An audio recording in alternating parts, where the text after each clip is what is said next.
नमस्कार, स्वागत है आप सभी का चैनल मैथिली स्नेही पर। अभी मैं चैनल मैथिली स्नेही पर बाबा नागार्जुन हिंदी साहित्य के आंचलिक रचनाकार, प्रतिष्ठित रचनाकार के रचना रजनीनाथ की चाची को एपिसोड बना के रख रहा हूँ। अभी तक आपने 6 एपिसोड देखा है, पढ़ा है, सुना है और अब मैं आज 7वां एपिसोड रखने जा रहा हूँ। इससे पहले एक बात कहना चाहता हूँ कि अगर कोई भी व्यक्ति हमारे इस वीडियो को मेरे यूट्यूब चैनल के अलावा मेरे फेसबुक पेज पर में या प्रोफाइल पर देखते हैं तो उनको भी आप फॉलो कीजिए। तो लीजिए आज का ये 7वां एपिसोड। तारा बाबा की उम्र 70 साल से कम न होगी। उनके प्रति लोगों की बहुत ही गंभीर श्रद्धा थी। लोगों में बतला ही चुके हैं कि शुभंकरपुर की मिट्टी से उन्हें एक प्रकार का मोह हो गया था। साल 1.5 साल बाद वह विंध्याचल या पशुपतिनाथ की यात्रा में निकला करते। 1.5-2 महीने वापस आ जाते। फिर वही गाँव, फिर वही कुटी। गाँव से पूरा बलवाहा पोखर था। खोदते समय उसमें से इतनी बालू निकली थी कि उसका नाम बलवाहा पड़ गया। वह पोखर शुभंकरपुर गांव के मालिक राजा बहादुर दुर्गानंद सिंह का था। आपके परदादा महाराज कुमार गणेश सिंह ने इसे खुदवाया था। 22 बीघा ज़मीन पानी के अंदर पड़ती थी। 8 बीघा ज़मीन भिंड थी। आसपास 5 कोस में ऐसा तालाब कहीं नहीं था। बलवाहा पोखर इलाके भर में मशहूर था। चौगमा के धनी मल्लाह इस पोखर की मछलियों का ठेका लिए हुए थे। उन्हें 2000 रुपये जलकर के तौर पर और जमींदार को प्रतिवर्ष देना पड़ता था। मछलियाँ इतनी अधिक निकलती थी कि कम से कम 6000 रुपये तो बिक्री से ही आ जाते थे। इसका मतलब यह नहीं कि तालाब की मछलियाँ का स्वाद गांव के लोगों की लालसा तक सीमित था। प्रकट और अप्रकट रूप से गांव के लोग काफ़ी मछलियाँ पीटते थे इस तालाब से। बड़ी और छोटी सभी किस्म की मछलियाँ। कहने के गाँव में कई पोखर थे मगर उनकी मछलियाँ लोगों के पारकी जीव में रुचती नहीं थी। यह तो हुई मछली की बात। पानी का यह हाल कि भारी से भारी अकाल में भी बलवाहा पोखर आस पड़ोस के 10 गाँव को टेक रखता था। कभी उसका पानी खराब होता ही नहीं देखा गया। बरसात के दिनों में वो समुद्र जैसा लगता था। शरद ऋतु की चांदनी में नील निर्मेघ आकाश बिखरे नक्षत्रों को अपनी जमात के साथ बलवाहा पोखर के श्यामल वक्षस्थल पर जब प्रतिफलित हो उठता तो भिंड पर बैठे हुए निपट निरक्षर दुसाध मुसहर भी कवि की तरह उषा से भरा करते थे। उन्हें जाने अपने जीवन की मधुमय घड़ियाँ एक एक कर याद आती थी या क्या। हेमंत की हल्की ठंड में सिलियों और बनमुर्गियों का झुंड बलवाहा के निर्मल जल के घने सवार पर इधर से उधर छप छप करके दौड़ा करता। शिशिर की नीरव निस्तब्धता निशा में रह रहकर एक आध बड़ी मछली पानी पर उतरा कर अपने पर फरफराती तो ठिठुरती प्रकृति के वे एकांत क्षण मुखरित हो जा उठते। बसंत में ग्रामीण बालक बालिकाएं लाख मना करने पर भी अपना जल विहार आरंभ कर देते। बैसाख और जेठ के महीने में तो मानो वरुण देवता का खजाना धनी गरीब बूढ़े बच्चे औरत मर्द सभी के लिए खुल जाता। इन्हीं दिनों मछुए महाजाल डालकर बलवाहा की तमाम बड़ी बड़ी मछलियां निकाल लेते थे। बरसात के दिन में भी भूलने के नहीं है। बरसात के दिन भी भूलने के नहीं है। बाहर से जब पानी का रेला आता तो इस पोखर की बची खुची मछलियां बाहर दुनिया की सैर में निकल पड़ती। उसका यह अभिमान स्वाद लोलुप ग्रामीणों के लिए महोत्सव का द्वार उन्मुक्त कर देता। मतलब यह कि चौमासे में भी काफ़ी मछलियां मारी जाती। आसीन और कार्तिक की कड़वी दोपहरियों में कांटे डालकर बंसी डालकर मछलियां फंसाना देहाती जीवन का एक बड़ा ही रोमांस है। भिंड पर चारों ओर बरगद पीपल पाकर भौलसरी आम और जामुन के पेड़ थे। वे गर्मी बरसात और जाड़े के दिनों में चरवाहों और राहगीरों के माँ बाप थे। अपने शरण में आए वे पशु पक्षियों के लिए उनमें अपार ममता थी। कीड़े मकोड़े तक उनकी स्नेह सुधा से वंचित न थे। इसी पोखरे पर तारा बाबा की कुटिया थी। बाबा तो थे फक्कर मगर उसके जीवन का भेद उन्होंने अपने जीवन का भेद किसी को कभी नहीं बताया।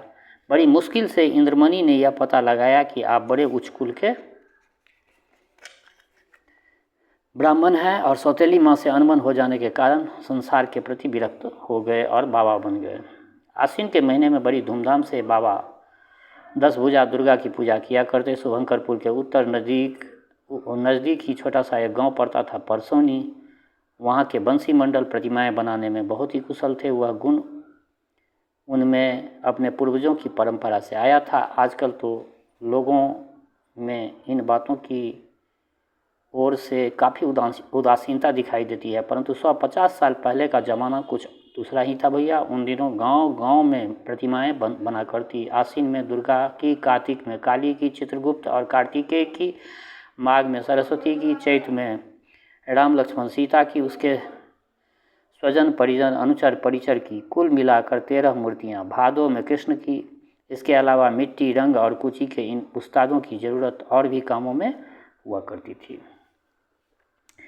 इसके लिए समूचा गांव बाबा की मदद करता था। वह थे भी तो गांव भर के गुरु, गांव भर के शुभचिंतक। कितने गरीबों की बाबा ने चुपचाप सहायता की होगी, कितने रोते चेहरे के आंखों से आंसू पोंछे होंगे, पीठ थपथपा कर कितने की लड़खड़ाते पैरों को आगे बढ़ाया होगा बाबा, यह कोई बता नहीं सकता। उसके बारे में नाना प्रकार की वदंतियाँ जनता में प्रचलित हो चुकी थी। कहते हैं कि एक दफ़े रात को बाबा की कुटिया में चोर घुस गया, थोड़ी बहुत काम की जो भी चीज़ मिली उसे लेकर बाहर निकलने लगा, निकल ही नहीं सका। उसके पैरों में मानो किसी ने जांत बांध दिया हो। बाबा बाहर चारपाई पर सोए पड़े थे। सुबह उठे तो देख चोर को ज्यों का त्यों बैठा पाया। पूछने पर वह रो पड़ा। बाबा ने उसे सांत्वना दी और खिला पिला कर विदा किया। मरी गाय को बाबा ने जिंदा कर दिया था। इस बात को कहते कहते लोग थकते नहीं। छट्टू कुम्हार की एक पूँछ कटी काली गाय थी, मगर दूध बहुत देती थी। एक दिन चरकर आने के बाद वह चितपट हो गई, जंगल में कोई जहरीली घास खाकर मर गई। छठुआ दौड़ा दौड़ा आया और धम से बाबा के पैर पर गिर गया। बाबा एक जड़ी उखाड़ लाए और गाय के मुंह में डाल दी। थोड़ी देर के बाद हाथ फेरते ही गाय उठ खड़ी हुई। बाबा खाने पीने या बर्तने की चीज़ संजोकर नहीं रखते थे। उनका फल यह होता था कि न देने वाले की कमी और न ही ले जाने वाले की कमी। परिवार में सिर्फ 2 कुत्ते हैं बाबा के परिवार में। उन्हें बहुत मानते हैं बाबा। यात्रा में निकलने पर खासकर उन्हीं कुत्तों के लिए एक सेवक को नियुक्ति कर जाते हैं। सर्दी जुकाम या फोड़ा फुंसी हो जाने पर उसे तत्परता से इन कुत्तों की दवा दारू होती है, जिस तत्परता से राजा बहादुर दुर्गानंद सिंह की एकमात्र कन्या की। शाम को बड़े प्रेम से बाबा भांग छानते और उसमें भांग की अपेक्षा ठंडई की ही अधिक मात्रा रहती है। जयनाथ जैसे भंग भक्तों का मन बाबा की ठंडई से नहीं भरता था। उस दिन बाबा भांग छान रहे थे कि ठीक उसी वक्त जयनाथ पहुँचे। पैर छूकर प्रणाम किया। बाबा ने कहा, बच्चा भोजपत्र तो है नहीं, यंत्र कैसे बनेगा? कुटिया के ओसारे पर खंभेली के सहारे बैठते हुए जयनाथ ने कहा, तो क्या होगा, बादामी रंग के कागज़ पर लिख देने से काम नहीं चलेगा? दांतों तले जीभ दबाकर बाबा ने सिर हिलाया। नहीं रे नहीं, भोजपत्र का महात्म ही कुछ और होता है। यूँ तो पीपल के पत्ते पर भी बीज मंत्र लिख देने से काम चल सकता है, लेकिन यह तो खास मामला है ना। भगवती त्रिपुर सुंदरी का एक पंचाक्षर मंत्र है। यह अवांछित गर्भ गिराने में अनुपम है, समझते हो ना। इसीलिए कहा गया है कि भोजपत्र ही चाहिए। जयनाथ कुछ देर के लिए मौन रहे, फिर कहा, पंडित कालीचरण पाठक साल साल नेपाल जाते हैं, वहाँ से ढेर सारे भोजपत्र लाते थे। उनके मरे 8 साल हो गए हैं। ठहरिए, मैं ज़रा उनके लड़के से पूछ के आता हूँ बाबा। इतना कहकर तुरंत जयनाथ वहाँ से बस्ती की ओर चल पड़ा। कालीचरण का मकान बस्ती के पूर्वी छोर पर था। जयनाथ जब तक वहाँ पहुँचे तब तक पंडित जी का लड़का अपनी अमराई की ओर निकल चुका था। फिर भी आवाज़ देने पर पंडित जी की पत्नी बाहर आई। रिश्ते की भाभी होने के कारण वह जयनाथ के सामने आती थी, परंतु यह क्या, छूटते ही पंडिताइन ने जो पूछा, इस प्रश्न का संबंध जयनाथ की कल्पना के भोजपत्र से तो था ही नहीं। उल्टे यह प्रश्न उमानाथ की माँ पर चोट करता था। क्यों बाबू, पंडिताइन ने पूछा। लक्ष्मण के अप्रसन्ना प्रसवा सीता को ले जाकर लक्ष्मण ने कहाँ छोड़ दिया? कुछ हतप्रभ होकर जयनाथ पूछा। छोड़ा तो आखिर जंगल में ही, और आप लक्ष्मण लौट आए? जयनाथ ने चुप्पी साध ली।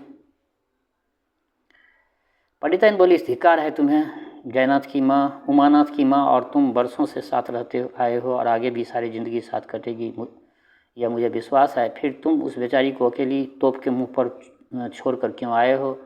जयनाथ ने झुंझला कर कहा, तो बोझी मैं करता ही क्या, तरकुलवा में बैठे बैठे पहुनाई करता और लोगों के कटाक्ष सहता, भला इससे क्या फ़ायदा था?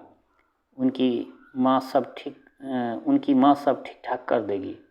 ठीक तो कर ही देगी। पंडिताइन का सुर मध्यम पड़ गया था। कुछ रुक कर उसने कहा, बुरा न मानना जयनाथ बाबू, मैं दमयंती नहीं हूँ जो हाथ धोकर उमानाथ की माँ के पीछे पड़ जाऊँ। मेरे दिल में भी मुसीबत की मारी उस औरत के लिए बड़ा दर्द है। तब दक्षिण की ओर मुँह करके पंडिताइन बोली, जाने गंगा मैया, उमानाथ की माँ को मैं अपनी सगी बहन समझती हूँ। इस दुर्घटना के बाद भी उसके प्रति मेरा स्नेह ज्यों का त्यों है। परंतु इतनी देर बाद पंडिताइन का ध्यान इस ओर आया कि अरे, जयनाथ को बैठने के लिए तो कहा ही नहीं। देखते ही लगी कि मैं उस पर तीर चलाने। तब ममता भरी आवाज़ में उसने कहा कि कब तक खड़े रहोगे, जरा बैठ तो लो। दरवाजे पर तख्त पोस पड़ा था। जयनाथ उस पर बैठने लगा तो पंडिताइन बोली, अजी ठहरो, दरी तो लाने दो। जयनाथ मना ही करते रहे। लपक कर आंगन से दरी उठा लाई और तख्त पोस पर बिछा दिया। ममता की इस प्रतीक को जयनाथ बहुत गंभीरता से देख रहे थे। हाथ पकड़कर पंडिताइन ने बैठा दिया। ताकते क्यों हो, बैठो ना, कोई जल्दी थोड़े है। जयनाथ ने कहा, जल्दी तो नहीं है, लेकिन जिस आंगन में भूकंप हुआ हो उस आंगन के प्राणी चैन से कहीं बैठ नहीं सकता। जयनाथ की आंखें डबडबा आई। उसके दिल में चढ़े हुए तारों की पंडिताइन जरा सा छू दिया था और वो झंझना उठे। उस तीव्र झनकार की लहरी में जयनाथ का पूरा व्यक्तित्व तिनके की तरह कंपित हो उठा। क्षण भर के लिए उसकी आंखों के आगे उमानाथ की माँ का चमचमाता चेहरा नाचने लगा। उमानाथ की माँ, तुम इतनी सुंदर क्यों हो? पूर्व जन्म में किस अभिशाप की वैधव्य का ये दुर्वह भार ढो रही हो? मेरी कृतज्ञता को देवी कभी क्षमा मत करना। जयनाथ की आंखें छलक पड़ी। पंडिताइन से नहीं रहा गया। अपनी सफ़ेद धोती के आंचल की खूट से जयनाथ की आंसू पोंछते हुए कहने लगी, ओह नाहक ही इतना सब मैंने तुम्हें कहा। बच्चे की तरह रोने लगा।